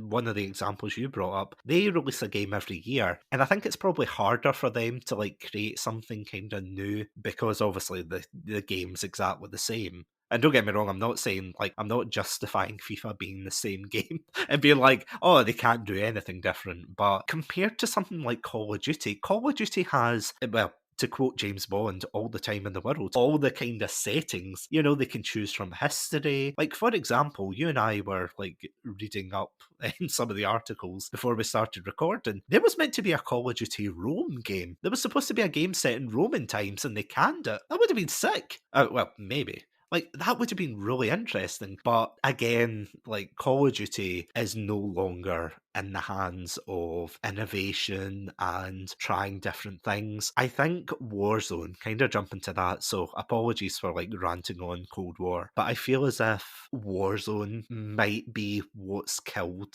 Call of Duty as a whole. Now, I don't mean that in a bad way. Like, see, popularity-wise, I think popularity-wise, Call of Duty is still really popular. It's still at the height of its game and everything. Yeah, no pun intended. Because it's free, which I do admit, that is a cool thing from Activision. What really burned my biscuits, as it were, to use a nicer phrase, what really boiled my piss was the fact that it was overran with cheaters, tryhards and everything. It was a mess in some lobbies. And I've even been at the receiving end of like some like aimbots and hackers. They did not implement a proper anti-cheat system until about, what, a year and a half later? Or about a year later? And they lauded it as like, oh, it's the best thing ever. It's fantastic. And you're like, this should have been on day one. It's like, I'm not thanking you for, like, do you know what it reminds me of? It's like going into someone's house with like muddy shoes, walking around their cream carpet, stamping their feet and everything, and then when it's dinner time, they take their shoes off and then come to the table. And then you're looking at them, looking at all this shit on your floor, and they go, what? I took my shoes off for dinner. It's like, you should have taken it off when you came in the house. And that's what I think is the issue here, that because Warzone is, not only is it so popular, but it's fallen into that trap of the BR crowd, Battle Royale. And I don't like the way it's going. And I'm going to touch on that with Vanguard, but I just think that now that Vanguard's so popular, and obviously they're earning billions from Warzone and Call of Duty as a whole, but, you've got your microtransactions, you've got your battle passes. Even though it's a free game, they are making their money back. I'm not going to lie, there's just so many bugs and issues with it. What I don't like about Warzone as well is just the fact there's no consistency. Like, for some reason, they have this really weird thing where every so often they'll change up their game modes. I don't know if you've noticed this, but they'll change up the game mode. So it's like one day you could go in and you could be playing like a Battle Royale, like duos mode, let's say. And you're like, oh, I'm having so much fun. And then like the next week they just take it away. And then it's replaced by like, I don't know, teabag the enemy team for more money. And you're like, I don't want to play teabag the enemy team for more money. I want to play Battle Royale duos with my friends. And it's like, get your balls ready, kid, because we're going in deep. It's like, I don't want to play these like randomized modes. I'm getting old, Adam. I'm getting old. I like my consistency. I don't like being jerked around and like, oh, you have to play, I don't know, whatever stupid mode they've got. Oh, it's a rebirth, but you have to all walk backwards. And it's like, why? Who asked for this? Who asked for this? Again, like, I'm a bit of a hypocrite saying like, oh, it's the worst thing ever. Because I played like for the Let's Play series and on stream. I have played it. I played hours of Warzone. I've had plenty of fun with it with friends and things. But it's not a game mode I would say is my favourite. Like, I wouldn't keep going back to it. Like the loading times are too long, my feet hurt. And apologies for going off on that rant there, but I feel as if it's like an omen for things to come, and I think that's no more evident than with Vanguard. But before I dive into why I hate Vanguard, what did you think of Vanguard? You ready for this? Oh no. So, looking at the game as a whole, I like it. I gotta say, I like it. The campaign is nothing special. It is what a COD campaign is now. It's very heavy on very high quality cinematics that look really great, but that's clearly where a lot of time and a lot of investment goes into. It's short, but that's what they kind of are now. The missions, I say, they're fairly good. I don't think there's like a standout one, but I don't think there's really any bad ones, bar there's one flying mission which is the controls are terrible for. But outside of that, like, it's a typical COD campaign. It's style over substance. I think if I had a big problem with the campaign, it's to do with kind of its like historical accuracy / context, which is just like an issue you brought up when we were talking about the World War II Call of Duties a few weeks ago. They are entertainment. These games are entertainment, and I accept that. And they should be, I think, entertainment first and foremost, as opposed to trying to be like educational, and historical lessons. I just wish that like I think you get a very like skewed and like unrealistic version of view of like World War II and how it was like, how it was fought, and like as well, like the game lacks context for why you're in particular places. And I compare, so I compare this to Call of Duty 2. So both Call of Duty 2 and Vanguard have like missions set in Stalingrad during the battle. With Call of Duty 2, you're playing as just like an average Soviet soldier, and before your set of chunk of missions, a video plays and it kind of gives you a bit of context about what's happening. Like why are the Germans attacking Stalingrad? Why is it so important for the Soviets to defend? Like, how's the battle like? How's the course of the battle going? And then before each mission, there's like a diary entry from your soldier who writes a bit about like what's going on and what you're going to do. So that grounds you a bit and gives you some context for it. Vanguard has none of that at all. Like, you don't get any sense of why are the Germans and Soviets fighting over Stalingrad? Like, why is this important? Like, how did the Soviets like defeat the Germans in the battle and stuff? You don't get any of that, and it kind of gets boiled down to like the character that you're playing as is like the savior of Stalingrad, and like, the one who turns the tide. And they are trying to set up this like super team, so I kind of see from that level. That's my big problem, is that I think you're just getting such a skewed vision of the war. But outside of that, again, like, the campaign it's like meh, it's average, it is what it is. Like, it's kind of fun to blast through, I think, but then you can just kind of forget about it. Like, Like, you don't really need to retain it to memory. I've got to say, the multiplayer, though, I am surprised how much I really, really enjoy Vanguard's multiplayer. It's got its claws into me. It's got its hooks into me, and I am absolutely loving it. I don't know specifically what it is, but it just feels like slipping back into like a comfortable pair of shoes. You know, for me, like, it reminds me of some of the older like Call of Duty multiplayers. I just feel at home. Like, you know, again, we're all boots on the ground. There's no jumping around. You know, I recognize the weapon. I think the part of it is because I know a lot of the weapons, so I kind of know, like, when I pick up a particular weapon, what its strengths are. You know, so that, I think that helps me. I like the map. I don't think there's any maps that are like particularly amazing, I'd say, but I like them all. There's none that I hate. You know, I quite like how they're laid out. I think they're fun to play around in. Yeah, and I just like the way it plays. I've not really run into any problems with it at all. I've just been really, really enjoying it. And like, that is why I like Vanguard, because how much I've just got hooked into the multiplayer. There's some things like it's focused on its operators, which has been a thing that Call of Duty multiplayer has kind of like been focused on for the last couple of games now. And I go back and forth on that. I don't quite know how I feel about it. I neither hate it nor love it. I kind of fall in the middle with that. I've not played any of the zombies in Vanguard. I've heard differing opinions. Our mutual friend, who's very much into the zombies, didn't really care for it. But I have heard some people say that like it's a really good entry point to zombies if you've never played it before, you know, like, or if you've maybe been a bit too overwhelmed with what it's been before. Apparently, for some people, it's quite a good way to get into it. So I've heard different things. Zombies doesn't interest me, so I don't think I'm going to check it out, to be honest. But overall, I like Vanguard. I've got to be honest. Prepare your defences again, Adam, because I'm going in.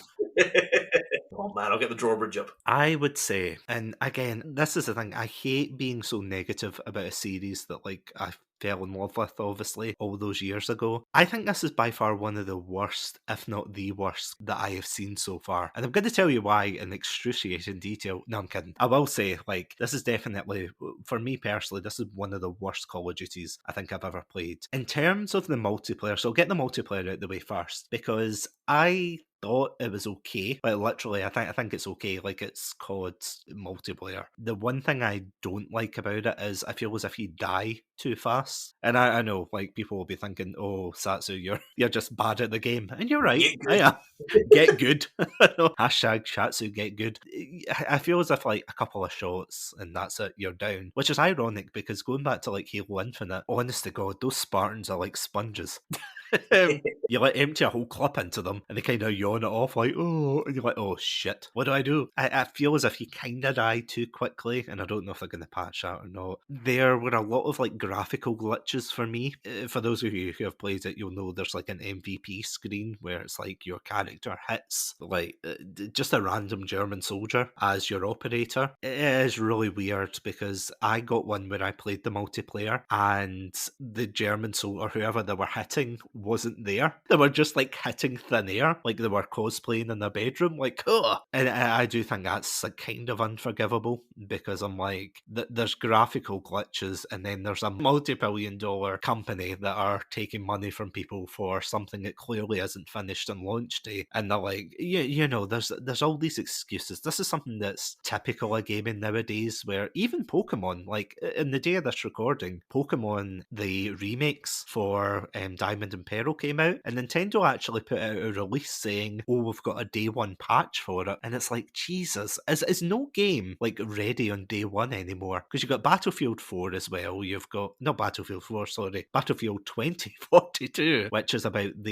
I think that's the amount of gigabytes you need in your hard drive these days. That's why they call it 2042. I think it's okay. What I will say about the multiplayer is I still need to play it with you, Adam, and I do need to play it with friends. Like, I feel as if I would have a better experience if I did play it with friends, so I'm not ruling it out entirely. Like, I think it's okay, but if I played it with you guys, and I'm not just buttering you up for the carnage that's about to come, but genuinely, I feel as if I played it with you guys, I would have a better time with it. Zombies, I didn't like. I played one like thing of it. There's some weird, I don't know. There's some story about super Nazis that they decide to team up with the devil, or not the devil, but some demon that raises the dead, and then you've got your own like sassy demon sidekick in your head. It's dumb. It's just stupid. See, this whole idea of having like a story mode in zombies, like, see, for me, it's not for me. Like, I honestly, maybe I'm an old man, and as you said, maybe it's just because that's what we grew up with. But I remember reading the old, like, Nazi zombie story, and it was talking about the dark gods and the alternate dimensions and things. I thought, this is just convoluted. This is a Call of Duty game. Did nobody get the memo this was a Call of Duty game? It's like, why don't you just have your own game? And that's what people have been saying for years. Get your own Call of Duty zombie game so you can explore these stories, these things. It would probably sell, so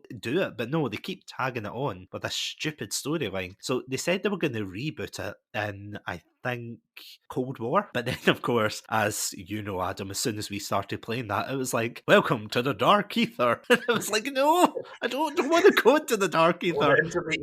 I want to just play zombies. And I was shooting zombies, having, fun with our mutual friend again. And I think you were playing at the time. And then all of a sudden, this big, beefy bodybuilder comes out of nowhere, chucking like green orbs at you. And it's like, what the fuck is that? What? Yeah. It was just ridiculous. This was for Cold War. For the Vanguard one, it was terrible. It was just, zombies running around Stalingrad, and you've got the sassy sidekick like, oh yeah, you gotta shoot them. Oh, you go. Yay, I'm hungry. And I'm like, this is grim.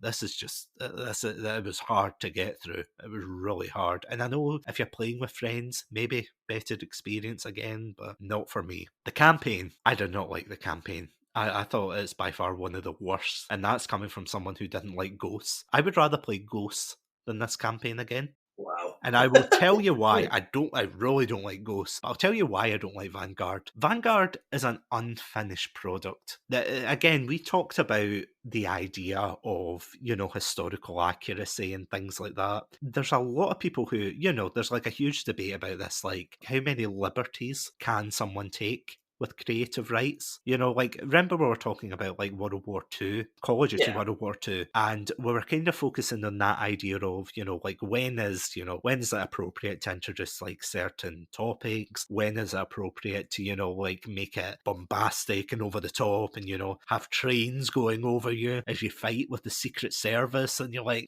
where's that balance? My main gripe with this is it's not so much allies versus the Nazis or the Axis in this game. It's super Nazis versus super allies. Like, again, as you said, it's this super team that's been handpicked, and the whole game basically focuses on these like flashback scenes. And then at the very end, we get like a scene that like brings that all together, where you hunt down Freischner, I think. Oh, sorry. Yeah, I'm going to butcher the names of these characters, so I apologise in advance. But you end up capturing the leader of the proposed Fourth Reich, as if the third one wasn't bad enough, and he ends up meeting a grisly fate. Whether or not you decide to burn them alive, that doesn't matter. The game chooses for you. So right off the bat, the game has chosen a path. Like in Black Ops 2 and some of the other entries, you could have some kind of autonomy over your choices. For this game, it is just a linear experience. It's like you go from point A to point B. All of the missions are flashbacks. As you said, the hero of Stalingrad rears ahead, and I know a lot of these characters are based on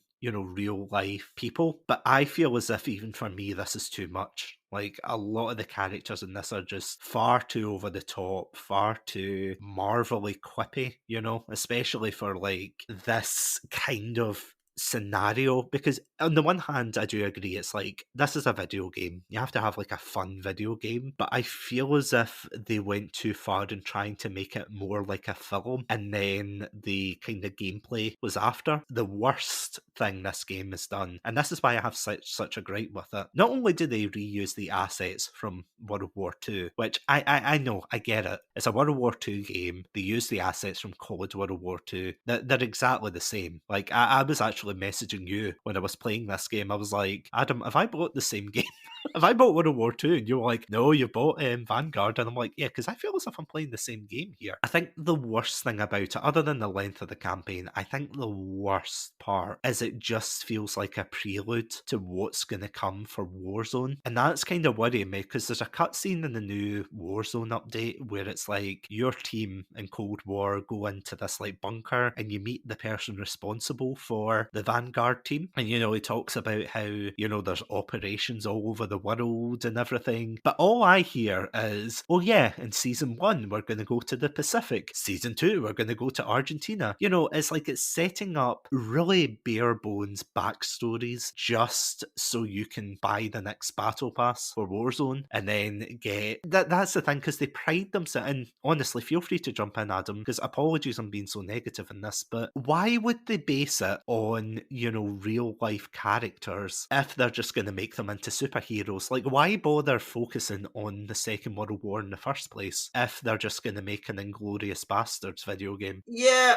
it's a fair point. It's fair criticism, and yeah, like I hadn't really considered like as you say, the prelude to Warzone, which I think you're right. To be honest, I think that is probably what this is. Again, this isn't really I'm going to use this as a defense, but I understand if you don't accept this. No, go as for a it. defense. Absolutely, no, go for it, because I have been ranting for the last 10 minutes, so please go ahead. It's kind of what Call of Duty is now. Yeah. Maybe I'm just like weak-minded and I've just come to accept this. I just kind of I'm like, okay, this is what Modern Warfare did as well, you know. Yeah. And I wasn't a fan of that, but again, that's because I quite enjoyed that. I enjoyed the Modern Warfare campaign, so I was disappointed to see it like being carried on into Warzone. I'm not as big a fan of this campaign, really, so I don't particularly care. I have to admit all that much. Like, I don't really want them to save material. I'm not really that interested. But again, it's just kind of what this series is now. Like, and maybe I'm just really weak-willed and I've just accepted it and been like, well, you know, can't change it. It is what it is. Yeah, like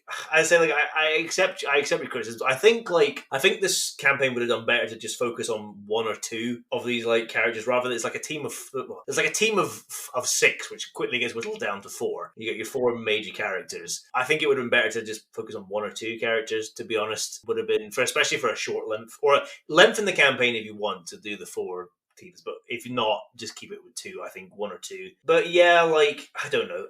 It just for me felt like a typical COD campaign. I have to be honest, and like yeah, it's why it didn't bother me. I've got one question for you, and I know you're not as big a fan of Modern Warfare 3, but like, would you still say you preferred Modern Warfare 3 to Vanguard? Oh, absolutely, 100%. Modern Warfare 3 recycled a lot of stuff from Modern Warfare 2 and was basically kind of a reskin. So like, what is it about Vanguard's campaign that like both Vanguard's campaign and Modern Warfare 3's campaign do that kind of like asset, like not asset stealing, but you know, asset like reskinning basically? What is it about Vanguard's campaign that compared to like Modern Warfare 3's that like really kind of irks you? I mean, don't get me wrong, like I do think it is terrible that they recycled a lot in Modern Warfare 3. I feel as if that was quite bad that they did that. On the other hand, that was the first time that they were having like internal struggles at the company. I mean, maybe there was more and we just didn't know about it. So you could kind of, as you said, like you could kind of blame it on that was the reason why they recycled so much. But I felt as if even despite all of the assets stealing, at least they managed, it wasn't the best ending, but they still managed to tie a bow on the story that they were telling. You know, you felt kind of satisfied when you managed to fight your way up the tower and finally defeat Makarov and everything. Modern Warfare 2 ended in such a cliffhanger that everyone was kind of hungry, you know, for more. There was like this kind of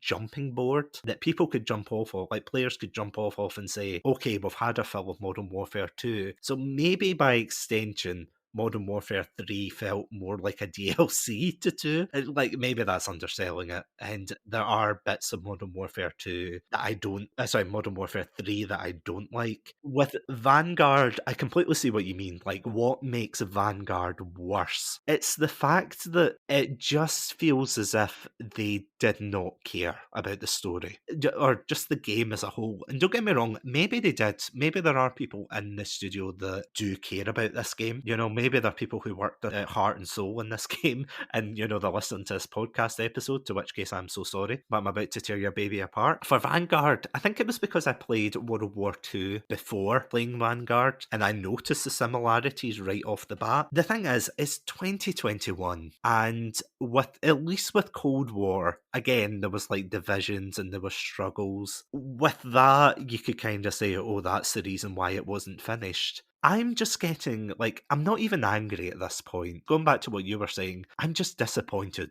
I'm disappointed in Call of Duty churning out the same thing day in, day out, or rather year in, year out. And I get that, as you said, that's what Call of Duty's become. But when you're churning out not only that, but you're using it on the basis of a fan fiction for the Second World War, I don't know, it really sat uneasy with me when I was playing through it, because I thought, okay, this is Call of Duty.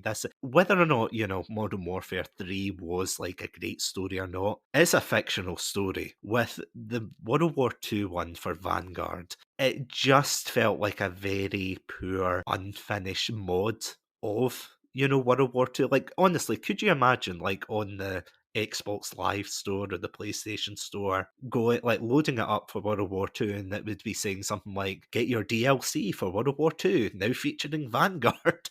It doesn't seem like a story that can stand up on its own. And that was the thing as well, just the fact that they were just recycling the same assets. They just went through this bland story, having the goal to say, oh yeah, we're focusing on these, heroes of, the Second World War, a very real war that obviously I don't have to tell you that, or anybody listening, how grave the Second World War was. But the fact that they use that as their premise, and they're just saying, oh yeah, we've got this really deep, intricate campaign that lasts, 5 hours? Yeah, if that. I mean, I could be wrong. Maybe it's longer, but I kind of It's sped not. through it.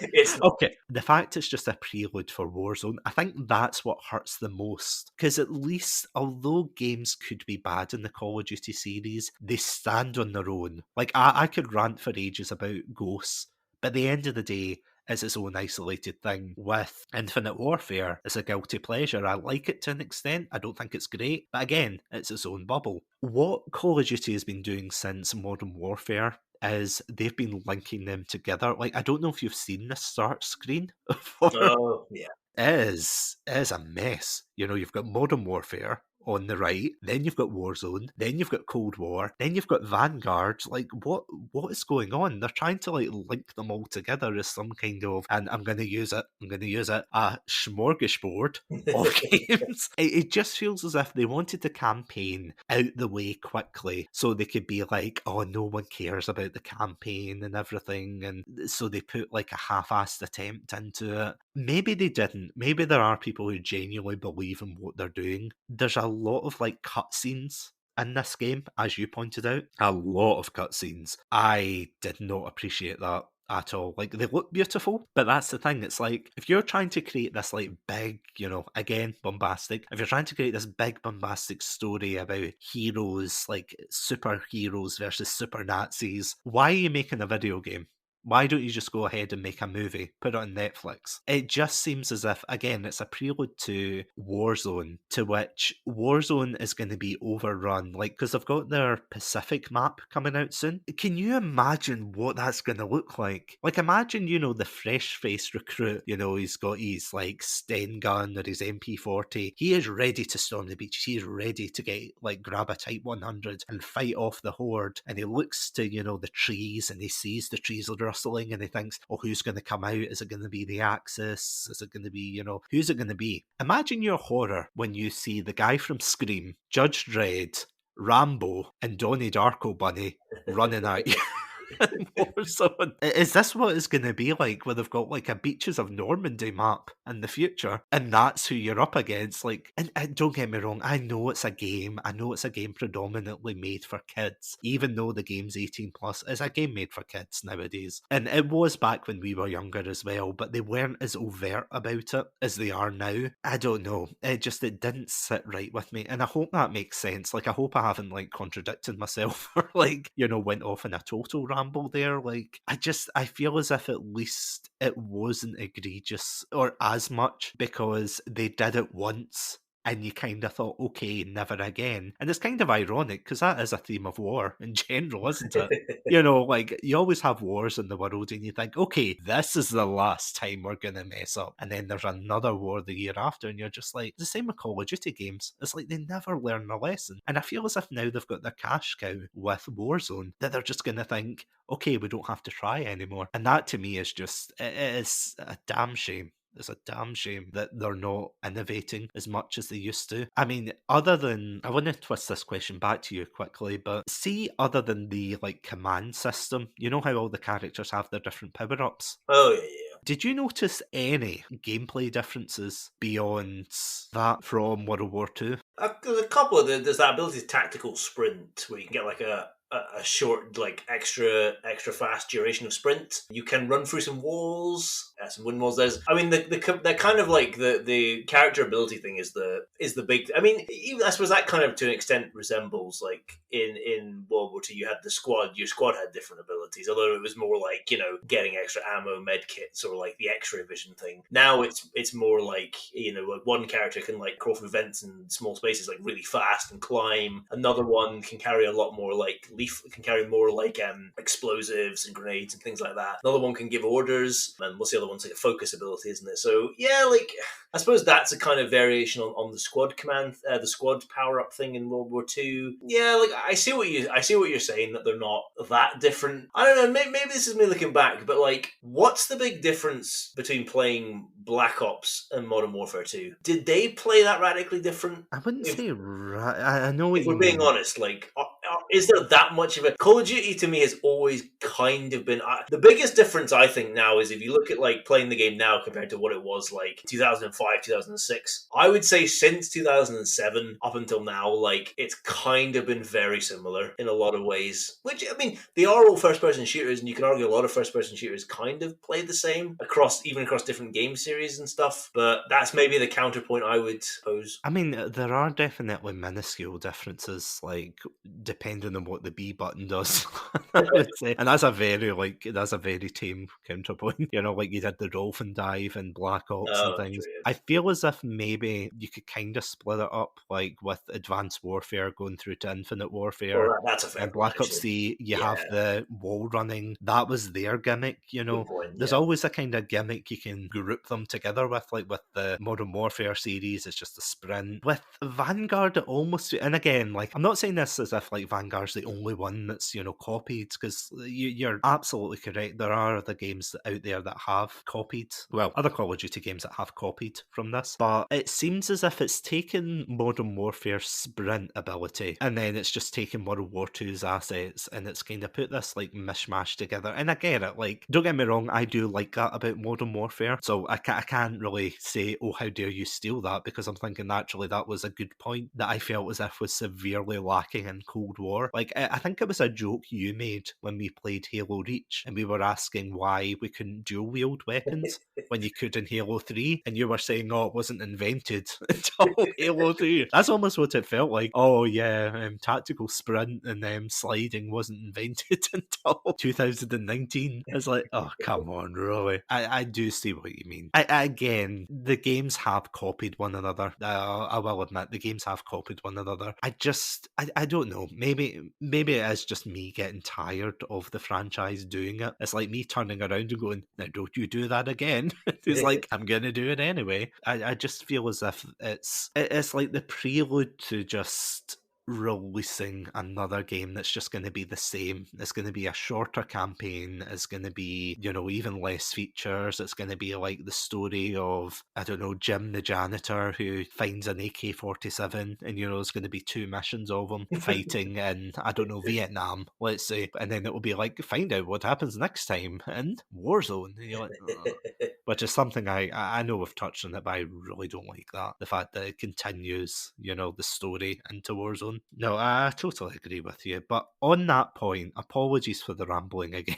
Is there like any, final points you want to say about this series? I think like it's funny looking at it as a whole, because like I still think that golden age was, for me 2005, 2009, and I don't know, and I don't maybe think Call of Duty will ever get back to that again. I think that's like that was the peak. I don't think it'll ever be reached again. I have to be honest though, like, just looking at the last 3 games, I have enjoyed all 3 of them, and like I've enjoyed all 3 of them more than I enjoyed most of the entries in that what I call the awkward phase, like 2012 to 2016. So I don't know, like maybe again maybe I'm a bit optimistic about where it's going, but again, like maybe as I'm changing as well, like as Call of Duty is putting less focus on the campaign, perhaps I'm doing the same as well. And I'm looking now, if the multiplayer hooks me, if the multiplayer for the next games hooks me like Vanguard has, then I'm gonna still remain like quote unquote loyal to this franchise, and I will keep buying installments. If I start to lose my interest, in the multiplayer and I don't like it as much, and the campaigns remain what they are, I could see myself drifting away again, like I did for a while. So it hangs in the balance. My fate with Call of Duty hangs in the balance, so we'll see what's next to come. As I said, I apologise for being like a total negative Nancy in this one. Just saying how you feel. I don't want to be, like the guy who's like, oh, Call of Duty's, basically I'm just repeating what everyone's been saying for years about the franchise. This is the thing I said to you before we started. I feel as if, like, years ago, I watched a film called Terminator 3, and I thought it was by far the worst, like, Terminator film of all time. I thought it was terrible, it wasn't as good as the other ones, and that's how I feel kind of about some of the earlier entries that we dunked on, oh, they're terrible, they were the worst, but little did I know the worst was yet to come. And that was the same with, like, it just got worse with Advanced Warfare, Black Ops 3, eventually on to Cold War, as I ranted on about. It wasn't a good time. I am hopeful in a way that maybe things will improve, but I feel as if now that they know that Warzone is their cash cow, that they're just going to be focusing more on that. And even then, there's like a lot of things they really need to hone in on to actually make it a more enjoyable experience. But I mean, millions of people love it anyway. Well, I'm assuming thousands.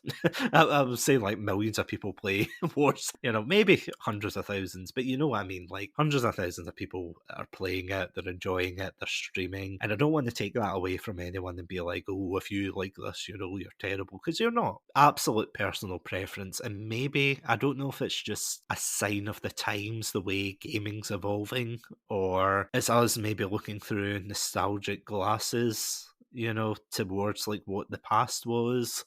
Although I will admit the original Modern Warfare series is still best. Hashtag fight me IRL.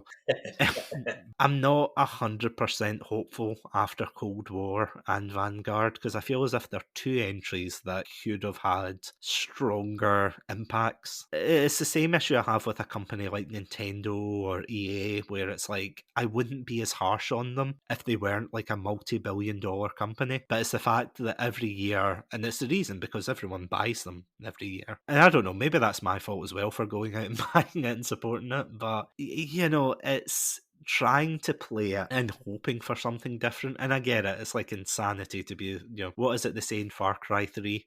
What's the definition of insanity and all of that? But yeah, I'm hoping it'll maybe get better with whatever the next entry is. I think it's rumoured, and I could be wrong, but I think it's rumoured to be Modern Warfare 2. I think that's what it's supposed to be. I mean, it should technically be Infinity Ward's year to release an entry, so... Because I don't know whether it's meant to be a sequel to the remake, or it's like the multiplayer for Modern Warfare 2. We'll see, won't we? We'll see. We'll see. Definitely. And I'll stop on that point, but...